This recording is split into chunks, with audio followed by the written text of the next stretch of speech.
Becoming an investigative journalist was always my dream, but right after graduation, I started off my job as a junior clerk, and soon after that I got married. My husband was always encouraging of my dream and always pushed me to work hard to achieve it. Just after a couple of months, he insisted that I roll back in college and get a diploma in investigative journalism and start working towards my career. To my surprise, right after my degree, I got an interview call from a local newspaper and got an entry-level position in the law department. I was excited beyond any measures, and all credit was to my husband, who was always there to support me and help me take each step on the way. As soon as I started going to the court to get all the latest news and started reporting them, it was one of the most fascinating experiences so far to see various cases and how they turned over time. Just a couple of months in and I was super satisfied with my job and was so excited to get there and explore my findings. Then something happened that changed the total direction of my life.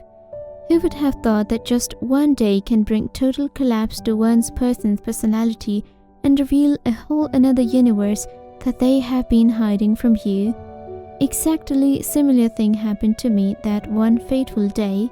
As I ventured off towards the office, and after reporting my previous day's activities, I went to the High Court to see for the new cases.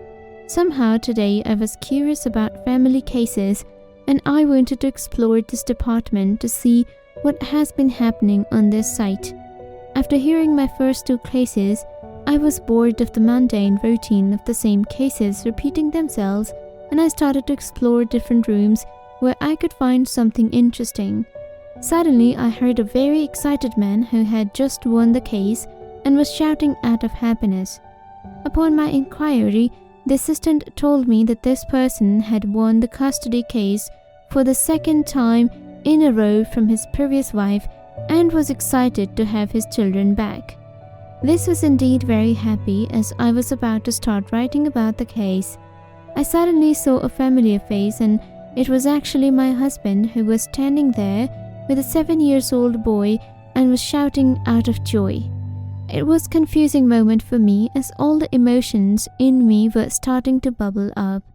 I felt pretty surfaced in the start, then a betrayal and anger started to take over me, before coming to my senses and to realize that this might be something that he had hidden from me all along. But since he was a very supportive person and a very helping hand, I simply could not doubt his intentions. So it made me even more curious, and before I could simply go to him and ask for explanation, I held up my emotions and somehow thought about waiting for a while. Before I asked him, at the same time, the court was closing and he was moving with a child towards his car.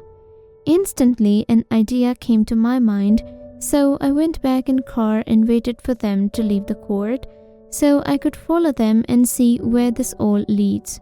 Just after 15 minutes of waiting, they were getting out of the main gate, so I started to follow them while keeping a safe distance of one car between us, and just after a couple of minutes, they turned towards the highway and started to route towards the south. This was kind of surprising for my husband. My husband was our tech support and then an expert, and mostly worked in the north of the city going towards the south, and he was on the way to another city.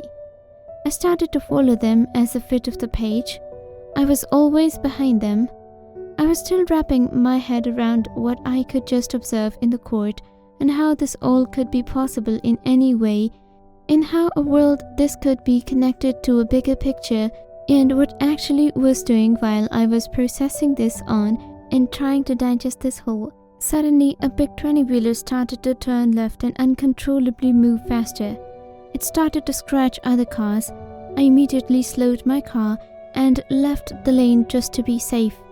The driver had lost control of his heavy-duty vehicle, and suddenly in front of my eyes, it immediately crashed into my husband's car and pushed it aside off the road.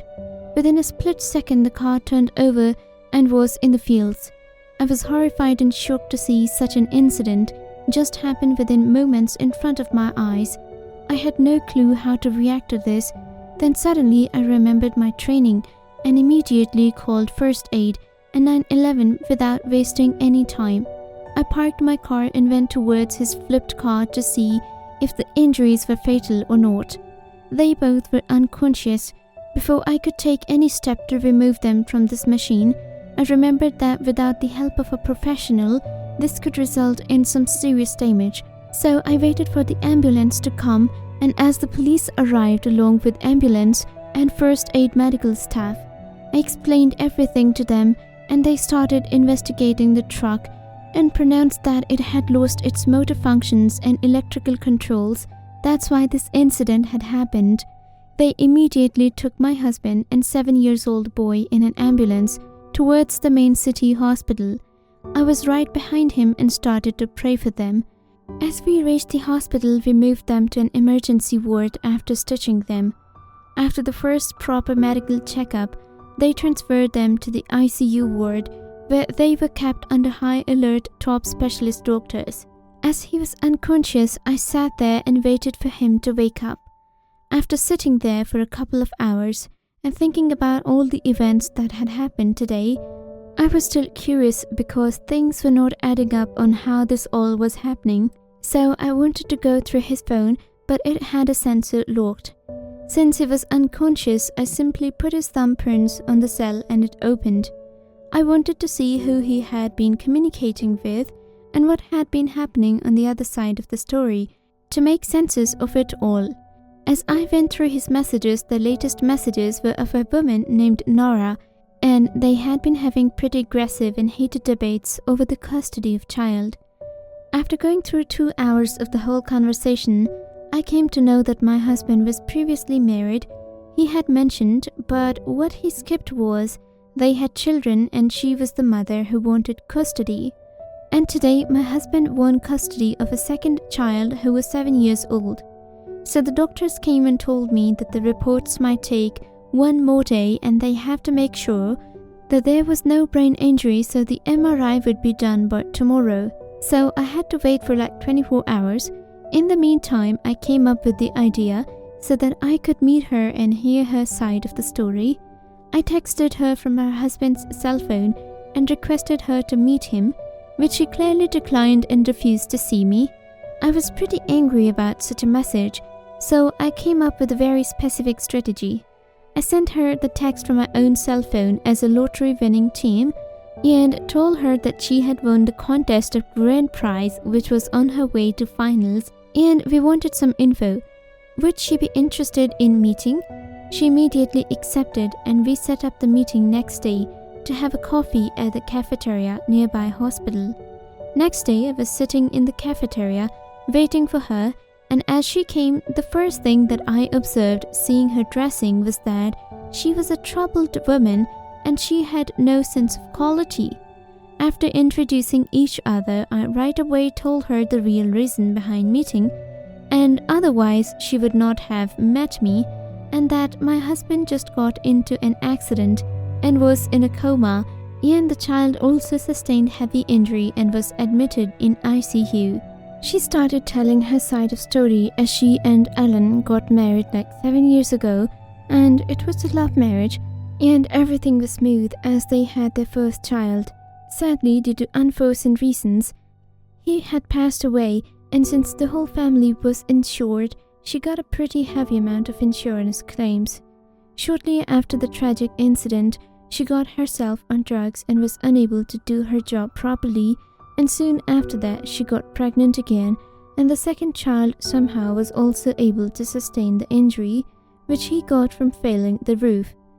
So again got a pretty good amount of insurance. This was something that was easy money for her, and she was already addicted to drugs and heavily started to depend on them. But the marriage did not last long, and just after a couple of years they got separated and she got remarried to another person. She had 2 children from Alan that were happy and healthy. Since they were way too young, court would not give them to Alan, and the mother had to take care of them until they turned 7 and 8 respectively, and she got married to another classmate of hers, and she got pregnant again, and then after 1 year somehow the child passed away and she claimed his insurance. Now, after listening to her story, the pattern had started to make sense, as each child was born suddenly or unfortunately was passing away right after in a year or two, and she was getting all the insurance money.